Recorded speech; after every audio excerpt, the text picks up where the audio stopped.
secrétaire général, cher M. Barrage, monsieur le sous-préfet, Inch'Allah.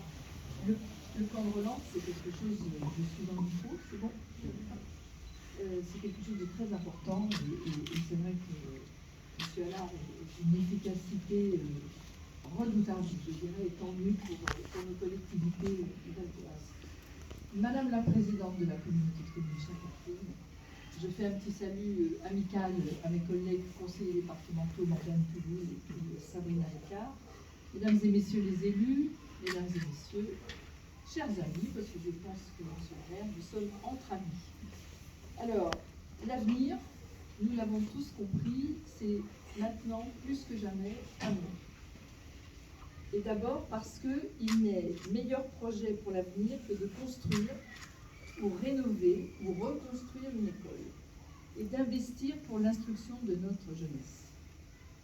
Ensuite, parce que cette école, justement, fait partie et fait le pari de l'exemplarité écologique. C'est un immense chantier. On a commencé par visiter l'autre côté de la rue. C'est un immense chantier qui est lancé, un chantier audacieux qui vise à construire ici même l'école du futur. D'ailleurs, j'ai préparé des classes en plus déjà. Efficacité énergétique, production d'énergie renouvelable, mais aussi sécurité et confort de vie optimisé. Monsieur le maire, cher Joël, le projet de rénovation du groupe scolaire Jacques Prévert, vous l'avez dit, a été lancé en 2018. 4 ans que vous portez ce projet avec détermination. Et il entre aujourd'hui, et j'imagine le bonheur qui doit être le beau, dans sa phase concrète, avec toute l'énergie nécessaire. Je sens que vous avez l'énergie, on l'a tous senti, devrait être livré pour la rentrée 23. Et le 22 avril est, messieurs, dames, une belle date aussi. 22 avril 2022, je sens que là, c'est quelque chose de très important. Et le rôle des élus locaux est essentiel sur le terrain. Qui ne veut rien perdre de sa dynamique pour maintenir l'attractivité des villes, qu'elles soient petites ou grandes? Je pense que c'est absolument essentiel.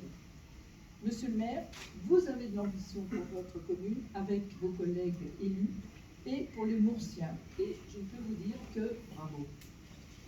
Mieux encore, au sortir de la pandémie, vous investissez, vous contribuez à construire un pays plus écologique, plus attractif. Et c'est d'ailleurs pour cela, et je vous en félicite, que le projet de rénovation du groupe scolaire Jacques Prévert a obtenu le trophée France Relance. Investir avec les collectivités territoriales. C'était ça, c'était magnifique. Au département aussi, nous avons de l'ambition, n'est-ce pas, chers collègues? Pour notre jeunesse, qui fait la richesse de notre territoire, le département du Val d'Oise, j'ai l'habitude de le dire, mais en même temps c'est vrai, est le département de France métropolitaine le plus jeune. Donc il y a des devoirs, il y a des droits, mais il y a des devoirs. Et c'est la richesse de notre territoire et c'est notre priorité. Vous avez les écoles, nous avons les collèges. N'est-ce pas, monsieur le préfet? Nous avons de l'ambition pour nos communes qui investissent pour le quotidien de chacun et pour le bien-être de tous les Valdoisiens. C'est une vocation du département, en tant que partenaire historique, d'offrir à chacune des 184 communes que compte le territoire les mêmes chances de développement. C'est dans le cadre, et vous l'avez cité tout à l'heure, de notre dispositif d'aide aux communes que nous finançons d'une part les structures modulaires d'un côté, provisoires, et aussi la reconstruction et l'extension du groupe scolaire. Mais ce dispositif, nous y tenons fermement, nous l'avons fait évoluer et nous allons encore le faire évoluer, puisque nous passons aujourd'hui de 25 millions d'euros annuels à 30 millions d'euros annuels. Donc ça sera quelque part beaucoup plus facile aussi, et je dis à Morgane tout à l'heure de bien noter ce que vous avez vu par rapport aux petites communes, et à l'espoir qu'elle pourrait avoir supplémentaire par rapport à du provisoire. Nous souhaitons donc renforcer cette plateforme aussi d'ingénierie territoriale, qui est dénommée désormais, parce que on en avait assez que le Val d'Oise n'apparaisse pas, Aujourd'hui, elle s'appelle Val d'Oise Territoire, en toute simplicité. Mais elle sera également musclée afin de mieux accompagner les communes, justement, les petites communes notamment, parce que les grosses, elles ont la structure administrative pour le faire, accompagner les communes dans la réalisation de leurs projets. La crise sanitaire n'a pas complètement disparu, hein, on a encore quelques masques sous les nez.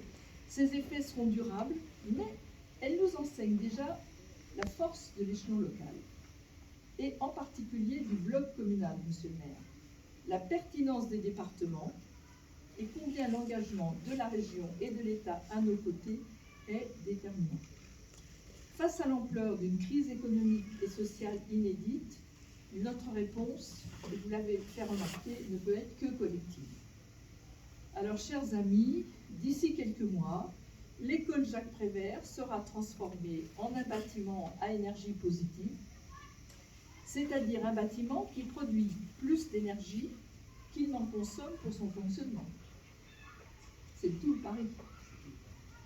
Mais n'y a-t-il d'énergie plus positive que celle, Madame la Directrice, de centaines d'élèves aspirant à grandir, à apprendre et à s'épanouir? Gageons en tout cas que cette énergie positive catalyse les travaux et entraîne les entreprises et les belles entreprises du Val d'Oise que j'ai plaisir à saluer cet après-midi. Moi, je serais heureuse, monsieur le maire, de vous retrouver pour l'inauguration avec monsieur le secrétaire général, j'espère. En tout cas, rendez-vous septembre 2023. Alors, c'est bon, septembre 2023. Bravo à tout le monde et bon courage. Merci.